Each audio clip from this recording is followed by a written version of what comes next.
And there is one thing that, the moment you truly understand it, makes manifesting your specific person feel almost embarrassingly simple. Not harder than everything else you've tried, easier than money, easier than a new job. The easiest thing you will ever bring back into your life. And I know that probably doesn't feel true right now. Right now, it might feel like the hardest thing in the world. They've gone quiet. Maybe they're with someone else. Maybe every time you check your phone, there's nothing there. And that silence has started to feel like an answer. So let me ask you something. When I say it is easy to bring your person back, does that feel real? Does it feel true? If it doesn't, you are in exactly the right place, because by the end of this video, it will. You're going to understand the one principle that changes everything, and then I'm going to give you 3 simple steps to bring them back. Fast, let's get into it. Here's why most people find their specific person so hard to manifest. They've placed that person on the outside, out there, separate. Someone with their own moods, their own reasons, their own free will that you have to somehow win over, convince, or wait on. But that's not how any of this works. Neville Goddard taught a principle. The law of assumption community sums up in 5 words. Everyone is you, pushed out. Every person in your reality is a reflection of what's happening inside you, not a separate, independent character, a mirror. And here's the part that changes everything. Between what you think and how they show up, there is no gap, no buffer, nothing in between. What you hold in your mind about that person is what they reflect back to you, directly, instantly. And hold on to that word up, mirror, because in a minute it's going to explain why their silence, their distance, even another person in the picture are all telling you something you can actually use. But first, let it land properly, because everything else depends on it. If you're lying awake thinking about how they haven't reached out, you are holding up a mirror of someone who doesn't reach out. If you keep replaying how distant they've become, the mirror keeps showing you distance. If your mind keeps circling, they don't want to commit, the reflection commits to nothing. There's no buffer. What you rehearse on the inside is what walks back into your life on the outside. Most people think it runs the other way. They think they pulled away, so now I'm anxious about it. But look closer. The thought came first. The fear of losing them, the story that they're slipping away, that was playing inside you, and the reflection simply caught up. They're not the cause. They're the echo. So let me ask you the question you've probably been asking on a loop. Why aren't they texting me? Why won't they commit? Why is this taking so long? Why isn't it working? Every one of those is the wrong question. And as long as you keep asking it, you stay stuck. Because all of those questions point outward at them, at the mirror, demanding the reflection change itself. Here's the only question worth asking instead. Where, in my own mind, am I still rehearsing the thing I don't want? Not, why won't they text?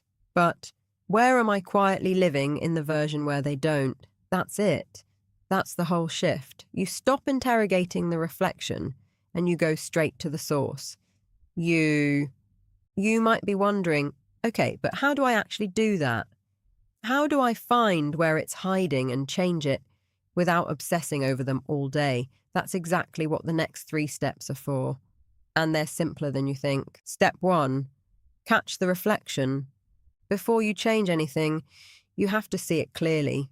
So right now in your head, or on paper if you're not driving, name what your person is actually reflecting back to you.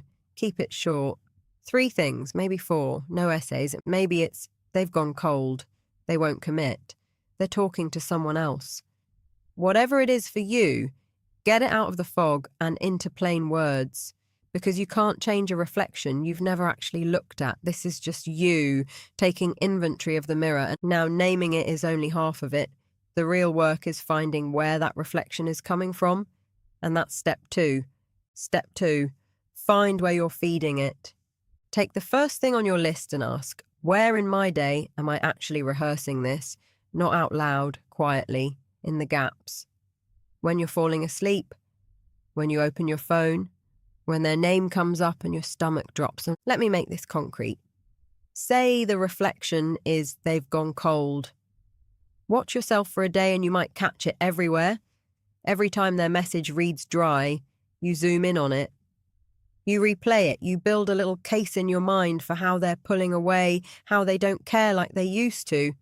That right there is where you're feeding the mirror, not in your affirmations, somewhere quieter where you weren't even looking. Because here's the thing almost everyone gets wrong. They say their affirmations beautifully. We're together, they adore me, they're reaching out. And then 5 minutes later, they go right back to silently living in the version where none of that is true.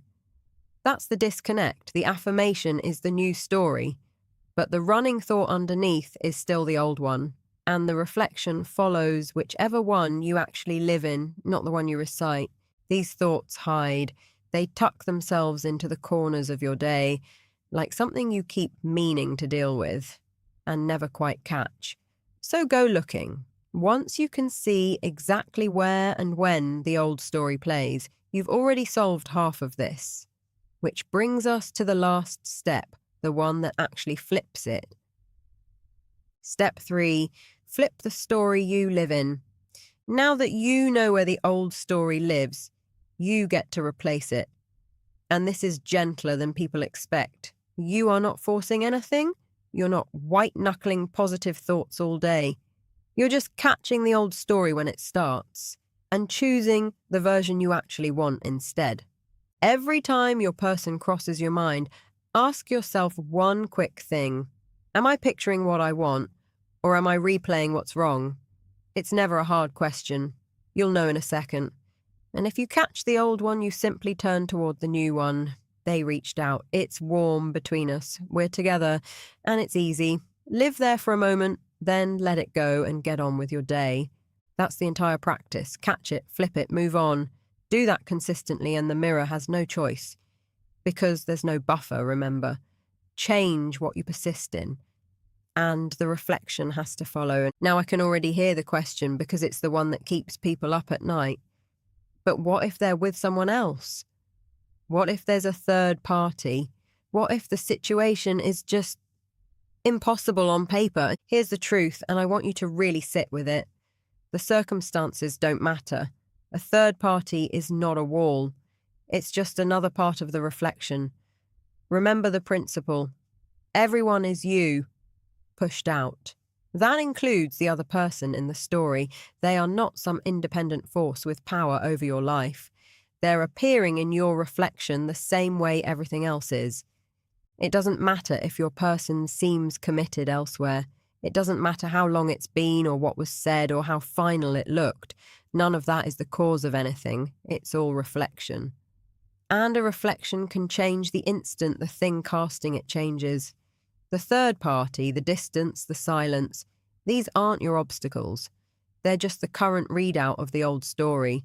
Change the story and the readout updates. So you don't fight the circumstances. You don't strategize around the third party. You don't try to figure out the how. You return quietly to the version where your person is yours, and you let the outer world rearrange itself to match. It always does. So let's bring it home. Manifesting your specific person feels hard for one reason. Because you've been treating them as separate and asking the mirror to change itself. The moment you understand that there's no buffer between your inner world and how they show up, it gets simple. You catch the old reflection. You find where you're feeding it. You flip the story you live in, and you stop letting circumstances, even a third party, convince you of anything because none of it is the cause. Give this a couple of weeks of real consistency. Not a frantic day and then giving up, steady. The time is going to pass either way, and at the end of it you'll either still be living in the old story or you'll be living in the one where they're already yours. That part is genuinely up to you. And one last thing, gently, keep this rooted in your own self-concept and your own peace. The calmer and more whole you are, the faster the mirror catches up. Desperation is just the old story wearing a disguise.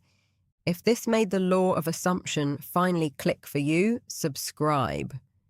That's where I break down exactly how to use Neville's teachings to manifest the life and the person you actually want. I'll see you in the next one.